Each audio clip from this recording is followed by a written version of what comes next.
Assalamualaikum warahmatullahi wabarakatuh. Jumpa lagi di Rujuk Podcast dan masih bersama gue Muhammad Lukman. Pembahasan kali ini kawan Rujuk adalah terkait masalah pandemi Covid, namun bicara industri perhotelan. Dan tamu kita pada siang hari ini adalah Ketua PHRI Kota Bekasi, Bang Abdul Rosyad Irwan atau yang akrab disapa Bang Ian Rasad. Assalamualaikum Bang. Waalaikumsalam warahmatullahi wabarakatuh. Siap. Luar biasa. Tadi ke studio Rujuk gimana Bang sini Bang? Kesan-kesannya di studio Rujuk seperti apa nih Bang? Pertama, lokasi sini bukan tempat yang asing buat saya. Udah biasa ya Saya sini sudah ya. beberapa minggu pasti lewat lah di sini. Oke. Saya tahu tempat sini. Jadi langsung nyampe ke sini Langsung kayaknya tadi. nyampe. Betul, rumah saya juga di sini nggak jauh juga. Oh, rumahnya nggak jauh dari sini. Oke Bang, kita langsung bahas Bang terkait masalah judul nih Bang. Kita kan bicara geliat industri perhotelan di tengah pandemi Bang. Nah, Abang selaku Ketua PHRI Kota Bekasi ini melihat pandemi ini sebagai apa Bang? Apakah menjadi momok buat industri perhotelan atau ini mungkin ya karena berlangsung mungkin ada perkiraan sampai tahun berapa sehingga ini nanti akan diperbaiki selanjutnya gitu Bang? Ya, tadi saya ralat ya. Jadi PHRI itu perhimpunan hotel, restoran, hotel, restoran. Oh, perhimpunan hotel restoran. Perhimpunan hotel dan restoran Kota Bekasi (BPC). Kaitan dengan apa yang disebut tadi tentang pandemi COVID-19, ini sesuatu yang sangat memprihatinkan bagi kami di dunia perhotelan khususnya di Kota Bekasi. Kita juga sudah prihatin sebelum pandemi COVID ini memang sudah low gitu kan. Oh gitu. Sudah low. Okupansinya juga nggak terlalu memang ya? sudah prihatin, tapi kita bersyukurlah masih bisa tetap eksis kita ya. bisa melayani tamu-tamu kita. Oke. Nah begitu masuk situasi seperti ini, banyak hotel yang pada waktu itu awal pertamanya tutup. Di bulan Maret itu tutup ya, itu ya? Tutup gitu. Memang tidak ada tamu yang datang gitu kan. Jadi kita hitung kos operasional kita dengan jumlah tamu yang datang ini enggak sebanding gitu ya. Tapi dalam 1 bulan pertama kita masih bisa survive gitu kan. Karena kita masih punya cadangan sebelumnya. Untuk gaji karyawan, pegawai masih ada lah. Baru bulan kedua kita sudah mulai berhitung gitu kan. Karena tadi juga ditanyakan kapan ini berakhir. Justru kita nggak tahu kapan ini akan berakhir pandemi COVID-19 ini. Itulah yang membuat kita juga harus melihat ke depan untuk bagaimana mengevaluasi usaha hotel di Kota Bekasi. Nah, jumlah hotel sendiri Bang di Kota Bekasi nih baik dari kelas yang mungkin bintang 3 sampai yang bintang 1 itu ada berapa Bang di sini? Hotel itu ada bintang, ada melati ya. Oh, ada melati ya. Ada melati 1, melati 2, melati 3, ada bintang 1 sampai bintang 5. Bintang 5 ya. Jadi total keseluruhan anggota PHRI itu ada 29 ya. Ada beberapa restoran yang masuk ke dalam wadah atau himpunan kita. Jadi dari sekian tadi yang saya sebutkan angkanya, hotel bintang itu ada sekitar 8 hotel bintang. Hotel bintang ya, ada 8 itu. Ya. Dari ujung dari Ciputra sana di jalan alternatif perbatasan dengan Bogor, Depok gitu, sampai ke wilayah utara ya, Santika itu ya. Oke. Nah, yang berdampak itu pasti bintang yang melati atau semua ini Bang? Semua terdampak gitu ya. Jadi kalau dengan COVID ini di dunia ini seluruh dunia lah gitu kan, yang paling terasa pertama yang dihantam itu adalah dunia pariwisata. Dunia pariwisata itu ya ada perhotelan gitu ya, transportasi penerbangan gitu kan, ada destinasi wisata atau tujuan wisata, itu ada hotel di situ gitu kan. Jadi semuanya mati, ya kita coba untuk bisa bertahan, tapi mudah-mudahan seperti harapan banyak orang bahwa COVID ini bisa segera berakhir ya. Segera berakhir ya. Nah, tadi bulan Maret itu kan karena mungkin saking kagetnya karena awal-awal gitu kan sempat tutup. Nah, dengan adanya kebijakan dari pusat new normal itu memberikan harapan baru gak Bang buat hotel yang ada di Kota Bekasi gitu? Ya, ini harapan dan tantangan sebetulnya kalau menurut saya. Harapannya adalah bisa mengisi kekosongan tamu gitu kan, yang sampai hari ini kita ya sekitar masih di bawah kurang lebih 20%. Okupansinya di bawah 20% ya? Okupansinya gitu kan.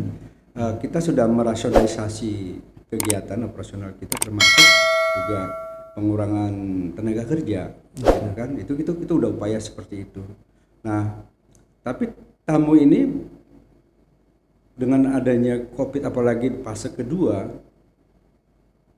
walaupun masyarakat sudah mulai terbiasa dengan COVID ini, tetapi berdampingan dengan COVID gitu. Tapi juga rasa kekhawatirannya tetap nggak bisa lepas, gitu kan? Juga kekhawatiran untuk datang ke daerah lain juga, artinya untuk mendatangi Bekasi atau orang Bekasi datang ke daerah lain juga harus ekstra hati-hati. Kalau nggak penting-penting banget gitu kan, nggak hujan-hujan banget, ini nggak datang gitu. Kata juga kalau masih ada rumah saudara yang bisa ditempatin, itu kan mungkin makin rumah saudara. Rumah saudara. Gitu kan, seperti itu. Khawatir karena hotel juga kan walaupun dengan protokol kesehatan yang diterapkan, gitu kan, ada rasa khawatir seperti itu. Dan selanjutnya adalah memang situasi ekonomi kita secara global juga terasa sekali untuk orang untuk bisa memanfaatkan hotel seperti itu. Udah pandemik, duitnya juga memang sudah. Jadi lebih saving masyarakat juga. Lebih saving ya kan, kalau nggak penting banget. Nggak penting banget buat ngapain gitu untuk kan? Nginap di hotel itu untuk apa gitu ya? Kalau nggak penting banget, ngapain kita harus berkunjung ke satu daerah? Kira-kira seperti itu lah gambarannya. Siap. Bang, tadi dari dampak COVID ini pasti ada tadi pengurangan karyawan. Nah, jumlah sebelum adanya COVID ini keseluruhan dari hotel yang ada di Kota Bekasi itu ada berapa karyawan? Ya, ada pegawainya gitu. Jadi saya memberikan satu gambaran secara umum saja barangkali. Jadi seluruh hotel yang ada di Bekasi semua merasionalisasi karyawan, gitu kan? Kalau secara umum hampir 50% karyawannya dirumahkan. Ya, bahkan ada yang dilepas kontrak, kan masih ada masa kontrak, lepas lah kontrak. Terus juga ada yang menerapkan yang menurut ketentuan itu satu hari itu 3 shift gitu kan, per 8 jam. Tapi dengan situasi seperti ini ada yang 2 shift. Jadi ada yang kerja sampai 12 jam. Itu juga memang kesepakatan antara manajemen dengan pihak teman-teman karyawan gitu kan. Itu sendiri, karena memang mereka juga memahami dan merasakan bahwa situasinya memang seperti itu. Gitu kan. Harus bisa diterima itu ya. Ya, mau nggak mau ya. Ya dengan kata lain udah bagus lah masih kerja. Kira-kira seperti udah bagus lah masih kerja kan gitu kan, dengan situasi seperti ini.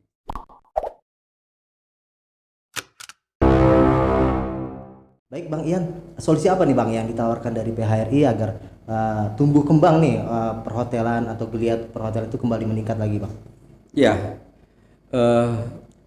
anggota yang berhimpun di PHRI ini adalah usaha hotel dan restoran yang memang resmi ya, artinya yang mempunyai izin dan yang punya tanggung jawab dan haknya terhadap wilayah setempat dan atau pemerintah. Artinya pelaku yang usaha yang membayar pajak secara baik ya. Seperti itu. Jadi ketika hotel ini atau restoran ini banyak pengunjungnya, banyak tamunya, otomatis akan berkontribusi terhadap pendapatan asli daerah. Karena kan ada pajak yang kita pungut gitu kan, yang kita serahkan kepada pemerintah daerah. Bicara dalam situasi seperti ini memang agak sulit gitu ya. Katakanlah ini masalah ini selesai, saya pikir untuk bangkitnya pun harus tetap merangkak gitu kan, ya, untuk bisa tegak kembali gitu kan gitu. Nah, ini perlu waktu yang cukup lama barangkali menurut saya, karena juga harus diiringi atau dibarengi dengan ekonomi secara global di Indonesia, gitu, khususnya di Kota Bekasi. Nah, sebetulnya pada masa-masa sekarang ini atau bulan-bulan seperti ini, biasanya hotel restoran itu cukup baik, gitu kan, banyak pengunjung, banyak tamu. Tapi dengan situasi seperti ini, bukannya tetap, malah sangat menurun, drastis, menurun sangat karena drastis situasi COVID seperti itu. Nah, kiat-kiat ini memang agak sulit lah kita untuk merumuskannya. Jadi masing-masing hotel dan restoran itu punya cara sendiri-sendiri untuk mengambil kebijakan gitu kan, bagaimana kiat yang jitu gitu kan. Nah, ini kita juga sebetulnya antara hotel dengan hotel lain ini kan kompetitor pasti, juga sebetulnya kan. Pasti, iya. Tetapi memang di antara hotel-hotel kami ini masing-masing punya segmen pasar sendiri-sendiri. Gitu nah, kan? Terkait segmen pasar Bang, rata-rata di hotel yang ada di Kota Bekasi ini menengah ke atas atau menengah ke bawah nih Bang? Nah tadi Kita kan ada hotel Melati, ada hotel bintang, gitu kan. Kita sebetulnya terbantu juga dengan untuk hotel bintang ya. Itu dari DKI, banyak DKI. Banyak ya warga sana. Karena kita kan juga ya kalau bicara Bekasi, kota Bekasi dengan Jakarta Dekat sekali gitu dekat ya. sekali lah. Itu mungkin nggak ada bedanya antara Bekasi dengan Jakarta. Dan hotel-hotel yang ada di Bekasi juga di Jakarta juga ada. Dan mereka punya standar yang sama, gitu kan. Kebanyakan itu tamu-tamu departemen dan sebagainya itu untuk MICE-nya ada bisa gunakan di Bekasi. Di Bekasi. Nah, sekarang itu sudah tidak ada lagi, gitu kan. MICE seperti itu, meetingnya nggak ada, konvensinya nggak ada kan, gitu kan. Karena memang juga nggak boleh berkumpul. Nggak boleh berkumpul. Iya. Gitu kan. Nah, ini memang luar biasa sih ya buat kita. Jadi pemerintah juga harusnya memberikan satu dispensasi kepada kita, gitu kan, karena kita kan sebuah yang terdampak besar sekali sebenarnya. Besar sekali ya, dan juga kita yang memberikan kontribusi pajak yang jelas sebetulnya. Kontribusinya besar buat besar. Hotel restoran di Bekasi itu kalau kita bisa tanyakan ke Bapenda, itu sebetulnya salah satu andalan juga. Andalan ya untuk pendapatan asli daerah Kota Bekasi kan. Yang namanya restoran walaupun dia tidak tergabung di dalam atau berhimpun di PHRI kan tetap itu restoran. Tetap restoran. Nah ini udah sangat jelas lah buat kita, apalagi kita kan bukan sebagai daerah tujuan wisata kalau kita mau jujur. Tapi kita bagaimana berharap orang banyak datang ke Bekasi. Makan di Bekasi, jajan di Bekasi, terus nginap di Bekasi, sehingga itu semuanya berkumpul jadi pendapatan. Nah dengan situasi seperti ini gitu kan susah ya kan. Jadi tidak hanya peran utama pengusaha. Dari pemerintah juga harus memberikan peluang-peluang atau memberikan terobosan-terobosan bagaimana orang bisa datang ke Bekasi. Itu jadinya. Jadi kan memang tidak terasa langsung pada hari itu juga atau minggu depan atau bulan depan. Tapi ketika pemerintah atau lembaga atau kumpulan masyarakat membuat sebuah kegiatan di Bekasi, mendatangkan orang banyak ke Bekasi, paling tidak dia bisa jajan di Bekasi. Tapi sebenarnya sudah boleh belum sih Bang, kalau misalnya sekarang udah new normal nih dengan protokol kesehatan, misalnya ada wedding di salah satu ballroom atau di hotel gitu, itu sudah diperbolehkan belum Bang kayak gitu? Kemarin terakhir kita ada pertemuan pengusaha tadi, pengusaha yang ya termasuk hotel ya. Hotel kan ada banyak hotel yang punya gedung pertemuan. Kita diundang oleh Pak Wali Kota, saya hadir dalam kesempatan itu. Jadi sekarang ini kita pakai box gitu. Jadi memang agak aneh gitu kan kalau bisa perhelatan pernikahan gitu, terus kita atur jarak, mengucapkan selamat, pakai box gitu kan, jalan keluar. Walaupun memang tujuan kita ke tempat acara tersebut bukan untuk makan, ya kan? Mengucapkan selamat. Iya, benar. Tetapi dengan kondisi itu pun tidak menjamin bahwa orang-orang yang punya niatan untuk melaksanakan acara di hotel itu untuk bisa kembali lagi seperti semula, tidak. Tapi khawatiran dari yang diundang juga di acara tersebut lebih besar juga ya, khawatirnya gitu. Jangan nanti kita kumpul. Itu banyak pertimbangan gitu. Nah kembali kepada peran pemerintah Bang, tadi kan bicara kontribusi dari hotel atau restoran ini untuk pajak daerah sangat besar. Nah stimulus atau stimulan apa yang diberikan pemerintah Bang, baik itu pusat atau di daerah untuk tadi menaungi pengusaha-pengusaha hotel di Kota Bekasi dan restoran yang ada di Kota Bekasi? Iya, ketika saya bicara sebagai ketua PHRI, rasanya memang belum ada yang jelas buat apa menstimulus untuk PHRI, karena dianggap oleh pemerintah bahwa usaha kita sudah bisa berjalan dengan sendirinya, gitu kan? Tidak perlu bisa surveying surveying bisa berjalan dengan sendirinya, gitu kan?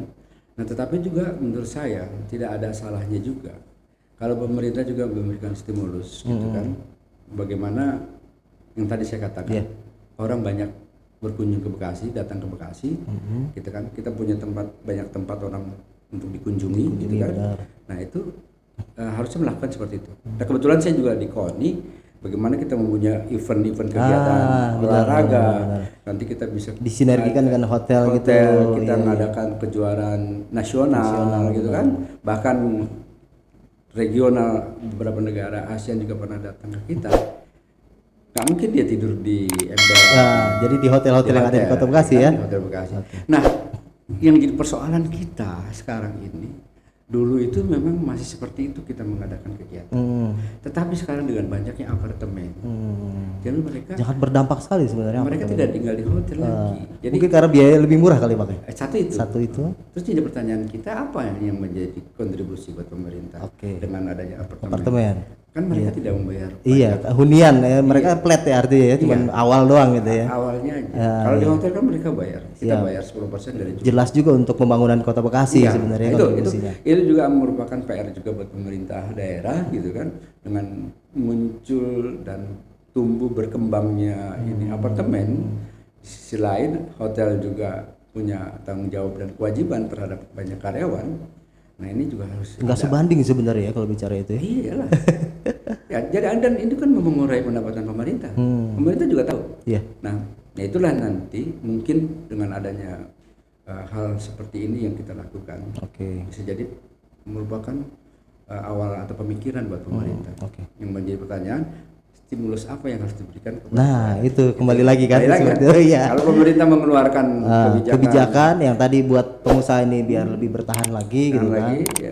Atau membuat satu pelatihan kepada hotel atau kepada manajerial hotel dan sebagainya, kan semua tidak serta-merta hotel yang dibangun yang tumbuh di Bekasi ini mempunyai modal atau kapital, mempunyai manajemen yang baik kan. Jadi dalam tanda kutip jangan hanya pemerintah cuman ya maaf ya dalam tanda kutip tadi cuman nerima doang nih pendapatan, tapi ya tadi pembinaan juga harus dilakukan sebenarnya ya. Jadi kan akan pertama jadi yang dikeluarkan dari banyak gitu kan, tetapi hasilnya lebih banyak, terus hotel juga lebih sehat gitu kan. Seperti itu kira-kira.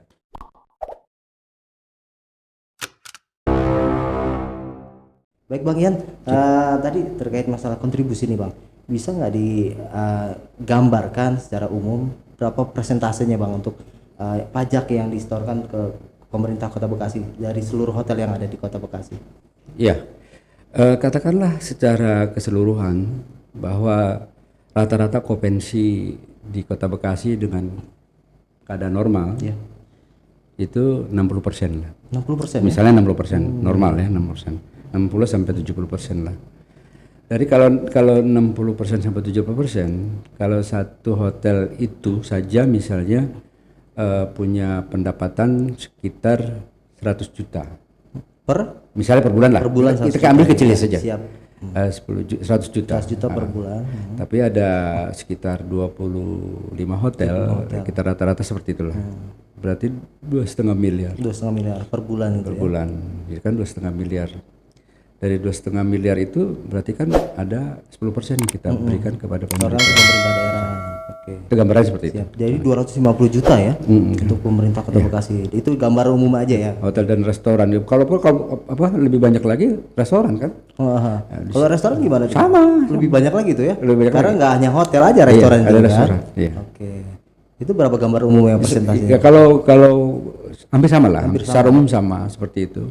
Karena antara hotel dan restoran itu tidak lebih banyak sedikit restoran gitu kan.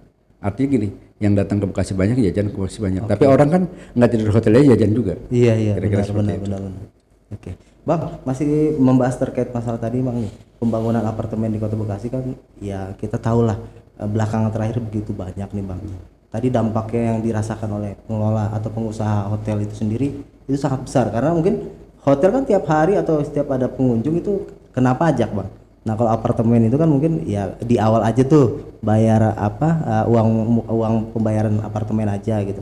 Nah ini gimana Bang solusi atau mungkin dari Ketua PHRI Kota Bekasi untuk disarankan atau masukan untuk pemerintah Kota Bekasi gitu Bang? Ya kami sudah lama sih sebetulnya menyampaikan keluhan ya kan dengan tumbuh kembangnya banyak apartemen di Kota Bekasi.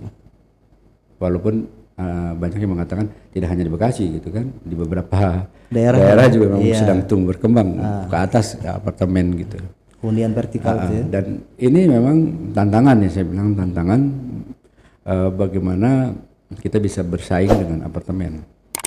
Tapi jujur gitu kan, dengan kiat-kiat yang kita keluarkan juga tetap aja yang masih diuntungkan itu adalah yang di apartemen. Di apartemen. Karena mereka tidak punya kos untuk besar untuk promosi, tidak ada kos untuk bayar pajak gitu dan sebagainya, dengan karyawan yang cukup ya apa adanya juga. Apa adanya bisa di ini ya berjalan gitu kan. Tapi kan kalau hotel kan banyak hal-hal yang harus dipenuhi untuk berdirinya sebuah hotel untuk jadikan tempat usaha. Benar-benar. Samping izin dan sebagainya kan gitu. Itu kan juga perlu waktu, perlu biaya dan sebagainya.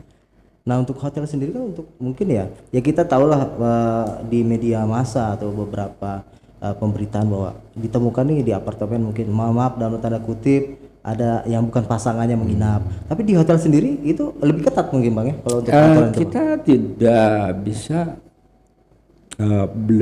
melakukan ketika ada tamu kita datang, kita sudah coba beberapa kali karena mereka tidak punya kewajiban untuk menunjukkan bahwa karena privasi juga gitu. Privasi juga gitu kan gitu. Iya. Dan kecuali dia masuk itu, mereka masuk itu kita duga suspek bahwa ini adalah bukan pasangannya, apalagi anak di bawah umur dan sebagainya. Benar. Kita punya hak untuk menolak gitu kan. Kita pernah lakukan hal seperti itu, malah yang marah itu adalah tamunya. Urusan apa kalian mau nanya itu? Iya. Gitu privasi kan? Lagi kembali ya. Kalau saya suami istri, kalian mau apa? Gitu kan? Siap. Nah. Tapi kembali ke masalah keamanan Kamtipmas di lingkungan, karena kan bicara apartemen dengan hotel berbeda nih Bang. Nah kalau di hotel sendiri mungkin bicara Kamtipmas lebih aman lah gitu ya. Ya, karena di hotel itu kan kita punya protokol sendiri lah, gitu kan. Jadi begitu tamu datang, nah sekarang bisa langsung gitu kan, atau melalui pihak lain, gitu kan. Beli online atau gitu kan, ya. Gitu kan. Itu kan semua tercatat. Iya. Bahwa jelas siapa yang pesan ini, gitu ya. Yan Rasad pesan kamar di Hotel Bunga Karang, gitu kan. Jam sekian gitu. Tercatat gitu ya. Di pihak ketiga, ini pihak ketiganya. Terus masuk ke hotel pun dia tercatat. Dan dia meninggalkan identitas diri, atau kita copy lah identitasnya, artinya orang yang bermalam di kita tercatat. Jika terjadi sesuatu, kita nggak putus, gitu kan? Kita masih bisa connect terhadap alamat atau bukti diri yang ditinggal. Bisa ditelusuri nih, gitu ya. Itu.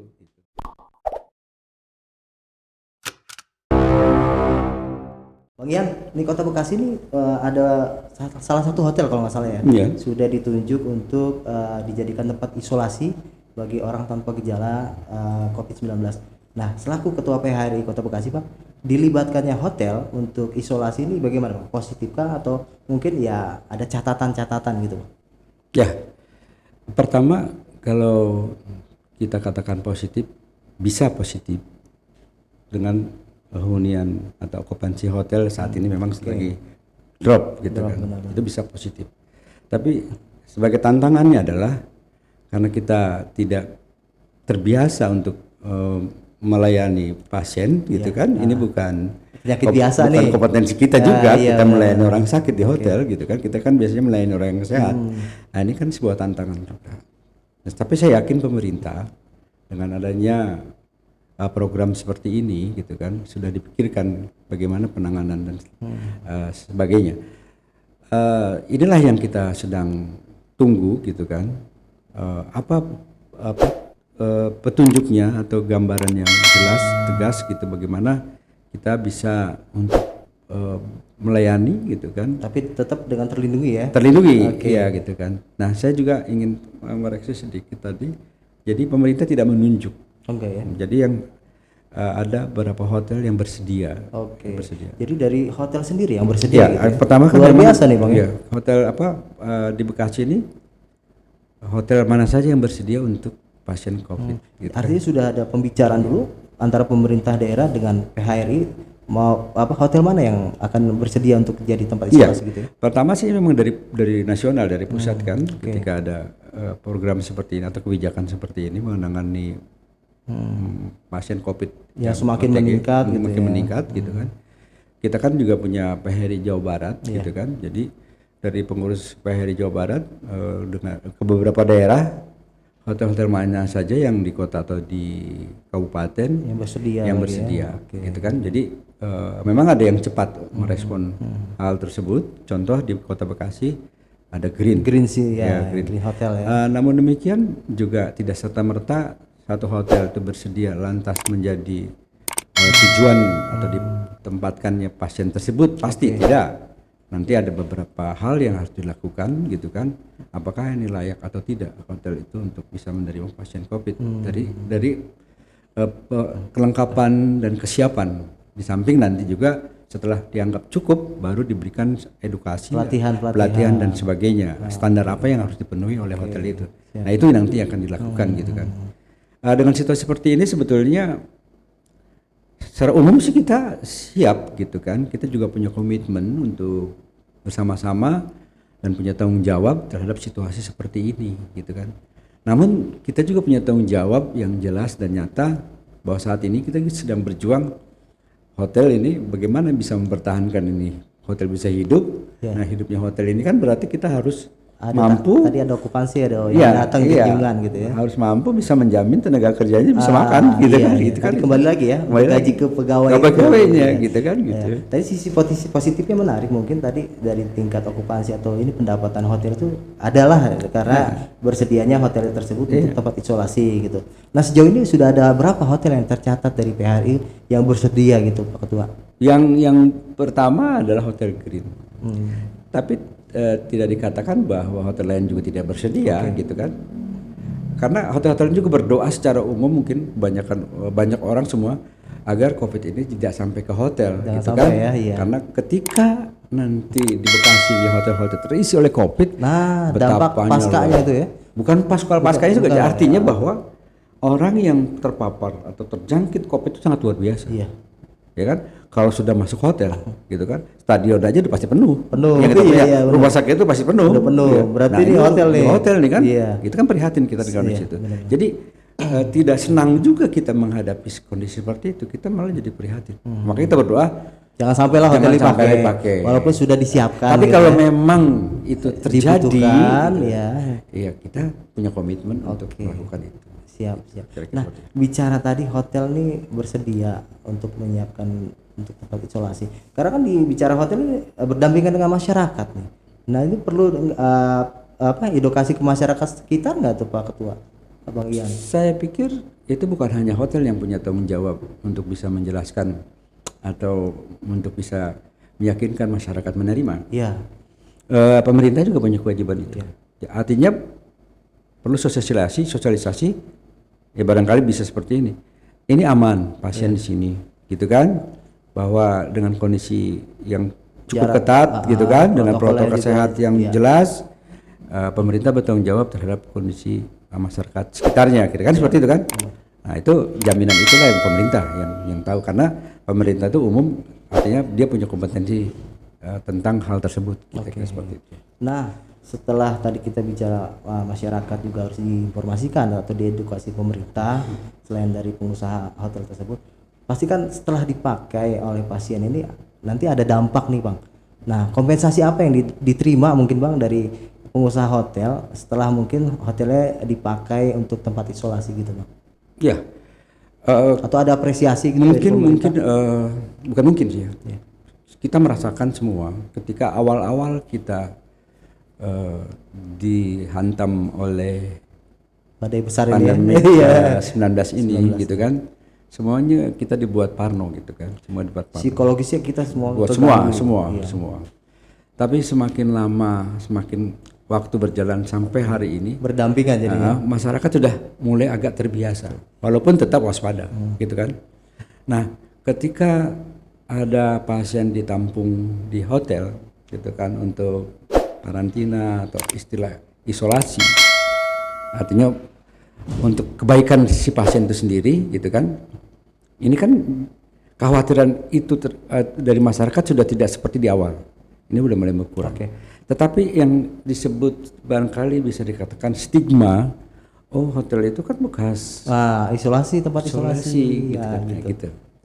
Nah, tadi lagi-lagi masyarakat sudah mulai terbiasa dengan COVID dan mulai paham benar gitu kan apa yang disebut protokol kesehatan tentang COVID, bahwa virus itu hilang dalam waktu 2 hari misalnya, setelah dicuci itu hilang dan sebagainya. Tetapi barangkali itu juga kurang cukup. Nah, pemerintahlah juga yang punya kewajiban untuk melakukan itu.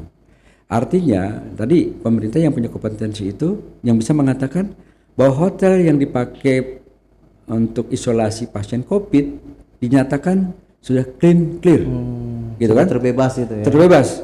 Jadi itu, masyarakat juga ya tadi nggak khawatir lagi ya. Mungkin dari dinas kesehatan yang mengeluarkan itu. Karena berwenang itu ya. Iya kan? Iya. Nah, bisa jadi tadi awardnya bukan sekedar mengatakan itu bebas, harus punya sertifikat. Itu kan sertifikat hotel A sudah ini ya terbebas atau terbebas tadi, gitu, udah clear, sudah di treatment dan sebagainya, dijamin bahwa handle bersih, aman. Selesai kan, masyarakat kita kan ngerti. Gitu kan, gitu. Siap, Bang. Ini menarik juga nih, Bang, perbincangan kita hari ini, Bang. Cuman karena kita dibatasi waktu, Bang. Ya. Mungkin terakhir, Bang, kita pengen ada pesan dari Bang Ian ataupun harapan dan ataupun doa juga nih terkait pandemi Covid ini agar segera berakhir gitu, Bang. Di bumi Indonesia, khususnya Kota Bekasi gitu. Ya, saya sebagai Ketua PDRI tidak berharap bahwa hotel itu menjadi tempat isolasi pasien. Karena bukan saya menolak, bukan kami menolak. Tapi ketika kita berharap tidak ada, berarti mudah-mudahan COVID ini tidak sempat masuk di hotel. Artinya kasus turun gitu kan. Tetapi kemungkinan yang terburuk pun terjadi. Siap secara ini ya. Kalau hotel dijadikan tempat isolasi, kita punya komitmen untuk itu. Siap. Bang Ian, terima kasih. Tapi sebelum kita tutup nih ada sedikit games. Mungkin nanti ada kita ada program tanya Bang, tanya jawab. Nanti ada pilihan 1-2. Abang jawab cepat apa 1 atau 2. Nanti dijawab cepat 2 detik ya Bang ya. Sepedahan atau renang? Sepedahan. Nasi goreng, nasi uduk? Nasi uduk. Musik jazz atau musik pop? Pop. Nonton bola atau nonton basket? Bola. Nonton dangdut atau nonton konser Korea? Dangdut. Iya, siap. Oke, terima kasih Bang Ian sudah mampir ke studio Rujut Podcast. Oke guys, sebelumnya gue ingetin jangan lupa untuk like, komen, dan subscribe yang akan ditayangkan di channel Rukun Jurnalis Bekasi. Gue Muhammad Lukman undur diri. Wassalamualaikum warahmatullahi wabarakatuh.